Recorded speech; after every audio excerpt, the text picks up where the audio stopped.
গরম গরম মজাদার ধোয়া ওঠা বিরিয়ানি। বিরিয়ানি দেখলে সবারই লোভ লাগে, কে না পছন্দ করে, তাই না? ছোট থেকে বড় সবারই পছন্দ। আসসালামু আলাইকুম, কেমন আছেন সবাই? আশা করি সবাই ভালো আছেন, সুস্থ আছেন। চলে আসলাম নতুন একটা ভিডিও। দেখতে দেখতে রমজান মাসের রহমতের 10 দিন চলে গেল।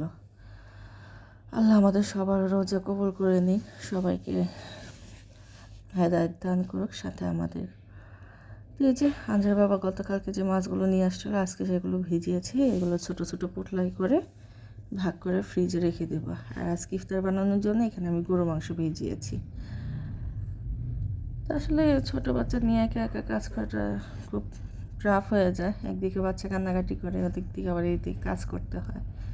আর এদিকে এই যে আমার মেয়েটা বসে বসে আমাকে মটরশুঁটি বেছে দিচ্ছে। আসলে তো পারে না, তারপরে যতটুকু পারে ও যে চেষ্টা করে, ও যে চায় করতে, এটাই তো অনেক কিছু। তো গরু মাংস দিয়ে আমি আজকে ইফতারে বিরিয়ানি রান্না করব। এই জন্য বিরিয়ানি মাংসটা এখানে কষিয়ে নিচ্ছি মানে বিরিয়ানি মাংসটা এখানে রান্না হয়ে গিয়েছে। এটাকে নামিয়ে ফেলবো।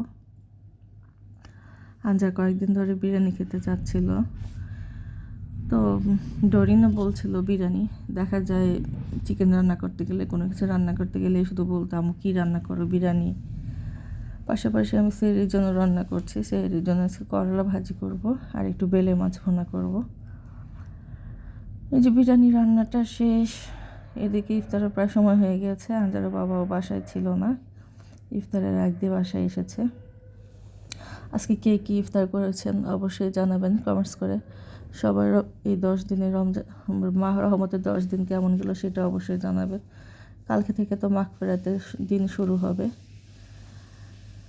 মানে রমজান মাসটা আসলে একটু মনের ভিতরে একটা অন্যরকম শান্তি কাজ করে, যা অন্য কোনো মাসে হয় না। আজ এই পর্যন্তই।